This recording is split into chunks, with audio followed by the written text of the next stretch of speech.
The last international break of the year is over, and we're back. Let's take a look at my Game Week 12 preview.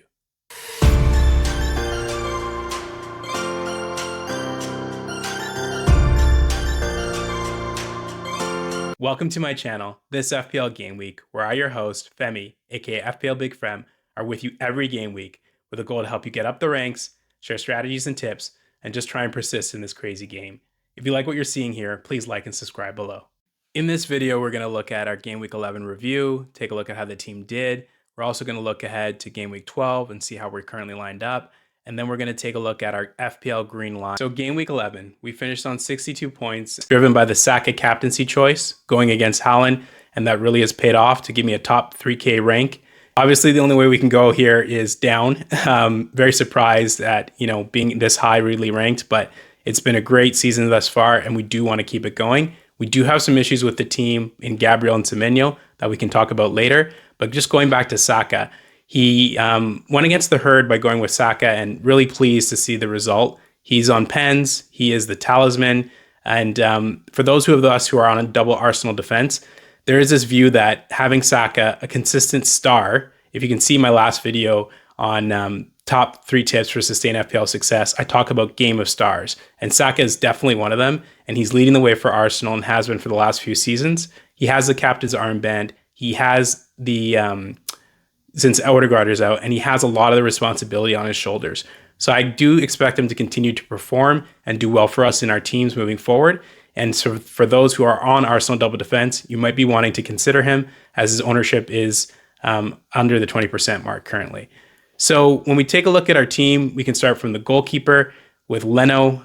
Leno probably wasn't the best choice, as Henderson had the clean sheet, of course. And I do have some issues in my team outside of Gabriel and Semenyo in terms of trying to get money out of these more highly priced goalkeepers. I have two $5.5 million playing goalkeepers, which I typically don't do every year. This is an aberration this year, so I do want to take money out of and get rid of Leno most likely, but we'll see as we move on. In terms of the defense, we have Collins on a 2-pointer, Gabriel with that 1-pointer, that tough game against Sunderland away from home, and then Munoz with the clean sheet and the 6 points. Collins, I'm still see upside with him in terms of defensive contribution points, but more so goals. I've been watching a lot of Brentford this season, and from set pieces, they are sort of looking for him. So I do expect him to return with a goal from a header at some point soon, hopefully. Gabriel, he's flagged right now. We will get to that, and we'll discuss different replacement options, maybe someone on my bench potentially. And then Munoz, he's been very consistent, but I'm looking for that upside with him. We're looking for him not just to get the clean sheets, but we're also looking for him to get those attacking returns. Okay, and now when we look at our midfielders, Mbeumo, I've had Mbeumo for the last couple weeks, and he's been very, very consistent for me. I think with Mbeumo, like a lot of the players that you want for FPL, he is a star. He had the phenomenal season last year, and the underlying metrics were really great for him all through this season, but he just wasn't getting the returns early in the season. Now he's rewarded those managers who have that faith, like myself and hopefully some of you, where he's now returning on a frequent basis and being, very consistent in that Manchester United team. We have Morgan Rogers. So Morgan Rogers had the 2 points, and with Morgan, I looked at the next couple fixtures, and they really, really do look good. So I wanted to get him in as a little bit of a differential / punt, because I just felt that Aston Villa's form was improving as a team, and just to have him in there would give me a little bit of an edge, as a lot of people didn't go with Rogers. He has good assist threat, I would say, more of an assister probably than a goal scorer at this point in his career, but I do hope that he can, pick up that slack and start getting more goals. As we know with midfielders, when they get those goals, they get into the bonus and they get those bigger hauls. Saka, we already talked about, captain choice, and he had a phenomenal week in Game Week 11. Look forward to the North London Derby, which is this game week, and we'll be talking about that much later on. Semenyo, the 0-pointer. Semenyo, I just feel for him. Like, he's just had such a great start to the season, one of the top scoring midfielders thus far, but just struggling a little bit right now. And he's also now flagged, so we will wait and see what those options are for me. Szoboszlai, he finished on that 1-pointer. Szoboszlai has been a pick of mine that I had for quite some time now, and I'm very comfortable having him in my squad. He's nailed for 90 minutes. He's consistent. He can play right back, as Bradley can't stay fit in Liverpool. So it just gives you lots of different options as we look at Liverpool players for their upcoming great fixture run. And I will have my thoughts on that when we look at my other feature with the FPL Green Line on players to pick from Liverpool and to consider as well. And up front, Thiago. Thiago was another star of the game week, 13-pointer, just a great performance. And, he left it late for us, but I did want to go with him given the amount of big chances he's been involved in thus far this season. And just, watching Brentford, they're just like always trying to attack. And they have a lot that goes through him, which is awesome for us fantasy owners who have Thiago. I mean, the other option here was Danny Welbeck, but with Welbeck, just a little bit older, I think I like Thiago coming off that big injury layoff. He was pretty much all injured last year. And I just think that now he wants to prove he's the main man in Brentford. Everything and all the conditions are set up for him to do that. And he's just having a great time in that up front and that front line. And then we had Haaland with the 4-pointer. I mean, a rare penalty miss for Haaland. And just overall, a little bit of a difficult game. Not really for Manchester City, but for Haaland owners, as a lot of us were, and a lot of us picked him as our captain. He just didn't explode like we expected him to. But I did go against him for a reason. I do think, of course, can he get 2 goals a game? Yes, but there are times that even the robot has to slow down, and he just needed to take a breath, and he did, and that was great for me in my game week score. When I look at the bench, we have 20 points on the bench, and with Henderson, Truffert with the 0-pointer, Ballard with 10, and Calvert-Lewin. I know Dominic Calvert-Lewin is still in my squad, and I'm trying to figure out ways to get rid of him, and that's going to be one of the ways we look at how we can save money moving forward. So now when we look at my team moving forward for Game Week 12, I'm very pleased in the sense that we have a lot of great fixtures for a lot of my players. So starting from the goalkeeper, we have Henderson away to Wolves. That Wolves are really struggling. They have the new manager in Rob Edwards. Not even sure if it's going to matter. Crystal Palace is such a well-oiled machine. Ollie Glasner has them playing out of their minds, and they're such a defensive team first, but they can strike on the counter, and they do have some good weapons up front. So Henderson, I have no concern starting him, and we're going to give Leno a rest on the bench. In the defense, we have Ballard against Fulham away. Ballard, I do like him. I picked him up actually a few weeks ago because, again, I like his upside. I like his ability from headers, defensive contributions. I actually had him in my original squad in game week 1, and I think I got rid of him, and then he had that great explosion in terms of points. I think he had like a 17-pointer or something. So he's been someone I've kept my eye on. And I think as Sunderland continues to go through the season, their defense is going to be extremely relied upon, and Ballard will be a big part of that. We have the North London Derby, right? And we have Gabriel, who's yellow flagged. There's some more news that have come out on that he's going to probably be out for a couple weeks. So we're going to have to take a look at him in terms of transfers and look at different options there. We have Munoz, my last defender, who is away to Wolves with alongside obviously Henderson, and so that's a great fixture for him. Very attacking. Maybe they won't keep a clean sheet, but I think Munoz can get some returns in that game as well. So moving to the midfield line, we now have Mbeumo at home to Everton. Again, so many of these players have great fixtures. So game week 12 was always going to be a week where you could sort of take a seat back, hope the game doesn't go crazy on you, and just rely on these guys and their great fixtures to deliver the points and hopefully the hauls. So Mbeumo looks locked in and looks good for Everton at home. We have Rodgers away to Leeds. Rodgers, very confident that he'll be a big part of the renaissance that Aston Villa is going to have. He's going to be able to express himself more, and hopefully that means more goals and assists. We have Bukayo Saka, who has the captain's armband on him. He loves a derby. He loves, playing at home. He does his metrics, his numbers are always better at home.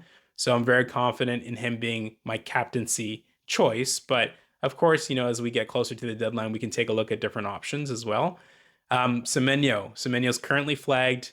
He has such a plum fixture, right, with West Ham at home, but he may not be able to make this one. So may have to look at the bench or different transfer options as to what to do there. And then Szoboszlai, another one. All of my midfielders have great fixtures this week, and Szoboszlai at home to Nottingham Forest is a great fixture. And we talked about that Liverpool fixture run, and maybe we should be loading up or thinking about Liverpool assets as we get to this fixture run that starts in game week 12. And then finally, up front, we have Thiago Holland away to St. James's Park and at Newcastle. So Holland, he's has had a phenomenal season for club and country. He's just been on fire. The captain's armband currently isn't on him. I do think the Spurs Arsenal fixture historically has been full of goals, and so I do think the ability for Saka to get a few more contributions than Haaland away to Newcastle, even though Newcastle is in bad form, still remains true. They still have that midfield setup in Newcastle that's strong and dominant.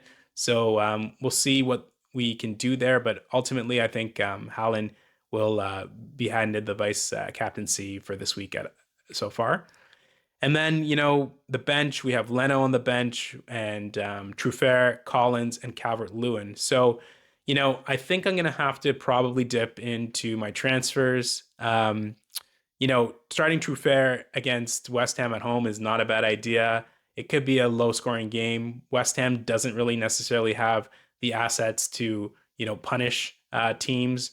And so, yes, they're in a little bit of better front of form with Nuno and the squad there, but I'm not ruling out starting more defenders. Remember, those extra two DEFCON points can become valuable and sort of give you a little bit of more of a floor than at any time in the past. So Truffert will be an option there. Collins, I do like. I mentioned in my Game 11 review that I do think he's due for a header goal.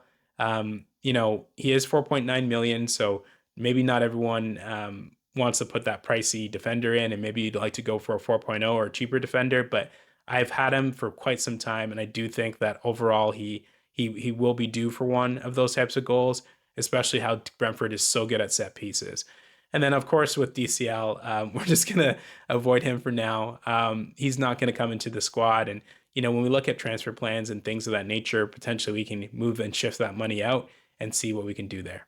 So like I mentioned, the team was in such great shape until we came back from the international break and we saw the injury doubts and flags for Semenyo and Gabriel. There is a strong option here, and I think a lot of us are in the same boat. We don't have enough Liverpool assets, so we could downgrade Gabriel to VVD, Virgil van Dijk, and then we can take out Semenyo and put in a Gakpo or Sabazalai, who I already have, but for some of you, you may not have him in your squad already. Liverpool, I don't think that they're going to continue to be in such a bad run of form. They have so much talent, and they are one of the highest scoring teams. So we're really chasing some great upside with those picks, and we're chasing the fixtures in the short term. So it's like a win-win on both sides. So that's something to consider. Other considerations, we can get into it when we look at the fixtures upcoming of the teams this week. And we'll take a look now at the FPL Green Line to do that. Do you know if you go to the Fantasy Premier League website or app, click on Fixture Difficulty Rating, and double-click here, it will sort the fixtures by difficulty, giving you the most favorable fixtures in green, allowing you to organize your approach to the game week? I call this the FPL Green Line, and it'll be one of the ways I analyze my players' fixtures for the game week. So there you go, a cool and useful feature to organize your approach for the game week. How will you use the FPL Green Line this week?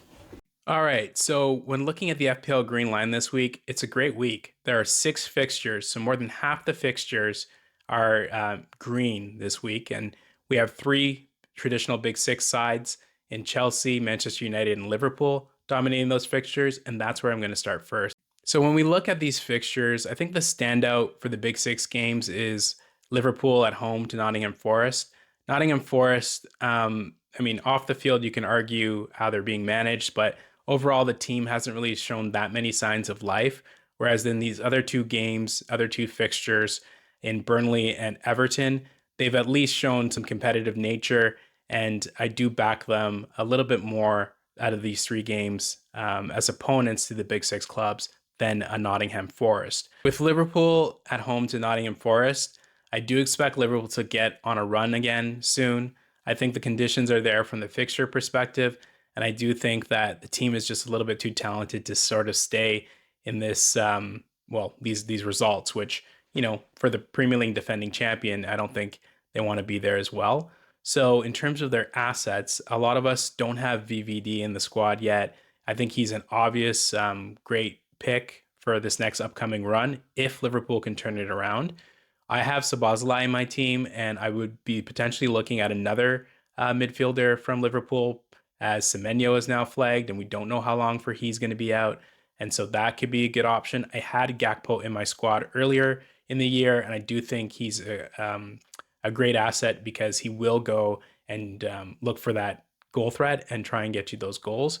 So that's a great option. I do think being at Anfield is going to be such a great boon for them. Of these fixtures, we also have Manchester United at home, and Chelsea's away to Burnley. So I do think ranking them, definitely Liverpool's at the top, and they have a great opportunity to get back on track. The next fixture I think to analyze here would be Manchester United at home to Everton. Manchester United, they're in a better run of form, and Bumo has really, turned things up for them. The team is playing a little bit better, but they do have that injury concern with Seshko out for, potentially a few weeks. So up front, maybe we'll see Cunha, maybe we'll see Mason Mount. Both of them, I don't think, are very much well owned in the game right now. So those could be some options to take a look at. But with Man U at home, I mean, I was impressed when Brighton came to town recently to Old Trafford that they were able to score that many goals because, this game is reading like a 2-0, maybe a 2-1. I don't expect that many goals in it. So I'm not sure really where you should go from that perspective in terms of assets, because, Bruno could have a return and then Bumo could have a return, but maybe they're just capped at that one. I don't necessarily see with Everton's defense this being a game where it gets blown out. And, Man U just sometimes tends to play a little bit sloggy, if that is a good word or term for it. So we'll sort of see how they do in this fixture. There had been some talk about their defensive assets, and I actually was tempted to look at a De Ligt or, dare I say Harry Maguire. But, for now, I think with where my team's at, I may look at different defensive options, but I probably will stay clear at Manchester United just because it's sort of a wait and see for them to sort of see, can they go on a run of form, 3, 4, 5 fixtures in a row of good results. They've done so well thus far, but I do want to see a little bit more from them before committing to any of their FPL assets. And then what we have in is Chelsea. Chelsea away to Burnley. Burnley has been a competitive team this season. A lot of the teams that just came up have been very competitive, and it's given us a little bit of a different wrinkle. They haven't been those definite bottom feeder squads that we see that when they come up. Like, you can argue that some of the worst performing teams are, fairly established Premier League teams, and Wolves and West Ham United. So ultimately, Burnley has done a great job sort of being in the games. I remember they gave Liverpool that great fight when that away win for Liverpool, that 1-0 all the way to the 90th plus minute. So Burnley, I don't think, is necessarily a team that you're just going to feast on. Chelsea, the story with Chelsea is we need their stars to come back. We're missing Cole Palmer. We're missing that spark. Estavo has been great, but it looks like the manager is sort of going to keep him on a little bit of a leash and trust the experienced and regular starters of that squad. And, I don't blame him. Estavo is only 18 years old, so you don't want to throw too much on him. Garnacho has been looking good, but I don't think, for me, I'm going to risk going to any Chelsea assets at this point in time. I do want to see a little bit more from them. I do like some of the assets in defense, though. I do like Cucurella. He was someone I had put in my team, I believe, earlier in the season. And, he had been getting forward earlier in the season, but I'm not sure too much about the dynamics right now with Chelsea. So I will just sort of wait and see. But those are the big 6 fixtures with the FPL Green Line. Now we can take a look at the rest of the fixtures this week. And the standout fixture here would have been Bournemouth at home to West Ham, but that Semenyo injury, and I believe Kluivert is also flagged, has really put a damper on that one because I did expect Bournemouth to come out flying in that game at home, in the confines of their stadium, and just really, put it to West Ham. But now with those injury concerns, we could see a sort of a different game. We could see a defensive game that suits Nuno's and the characteristics that he has in his squad. So ultimately, we are going to have to look elsewhere from a Bournemouth perspective in this game to see who can really generate those returns for us. I have Truffert in my team, and he may get a start. It could be a defensive game. It could be a low scoring game, and defensive contribution points are always on offer in those types of scenarios. The other game to take a note at here is obviously Crystal Palace away to Wolves. So Wolves have been in a horrible run of form. Their new manager bounced with Rob Edwards. They're hoping to get in this game. And I just see Crystal Palace being a little bit too strong in all facets, from the goalkeeper out to the forward line with Mateta. So Mateta, I mean, talk about a dark horse captaincy pick. Mateta could be a really good one in this one. Wolves, they concede. I don't see them, having that new manager bounce like I mentioned. So, Mateta and some of their other assets. I know people have Sar. That's also, potentially a good one. And I do think that Crystal Palace does love a game on the road, and they travel quite well. So those are all considerations. I have Munoz in my team, and I think that, he could have a good game this game week. The only thing with Crystal Palace is, and everyone's been talking about it, is do we think that this small squad can sustain itself as we get into next month in December and all the games, and they're in Europe as well for the first time? There's just a little bit of uncertainty there, and I think that you need to be a little bit cautious when you look at your Crystal Palace assets, because there has to be rotation. I know that they have that 18-year-old French defender that had come in and played well. They're going to rotate. Glasner's too smart to just let his team fall apart. Yes, he wants to get results, which I think every manager does, but you need to look at the health and well-being of your players. And with all these fixtures coming up, it's something to take a consideration of. And then finally, Fulham, it's a green fixture at home to Sunderland. And we all know, if we've been watching the Premier League this year, that Sunderland is not an easy out. I do rate Fulham at home, though. I do think Marco Silva, again, is similar to Glasner and one of those managers who will figure it out. And the squad is good enough to do that. But, there has been a little bit of concern in Fulham. This year doesn't feel like the other years. Maybe they haven't been able to refresh the squad as much with different players. And so, I know a lot of us have Anderson in defense in the squad, and we're hoping that he can, supply maybe, outside of defensive contribution points, maybe a headed goal or something of that nature. But the problem is where are the goals coming from for Fulham? And then on the other side, we have a Sunderland squad that is, a well-oiled machine. They have Granit Xhaka, someone who had been forgotten about for so long in Arsenal. Memes were made of him. He's come back and just shown he's a true leader, a captain, and he's having a phenomenal season, really being the engine in that team, that driving force that they need to really perform and do all the things they need to do to stay up, but also do more than that, right? Finish in the top 10 places, if not better. So the Black Cats they're a really strong team. And going to Fulham, that could be a really low-scoring game as well. Sunderland doesn't blow me away offensively, so I'm not sure where the goals are coming from. But all in all, that one could be a tight one for Fulham at home. So there you have it, my Game Week 12 preview. If you liked what you saw in this video, please like and subscribe below, and we'll see you in the next video. Bye for now.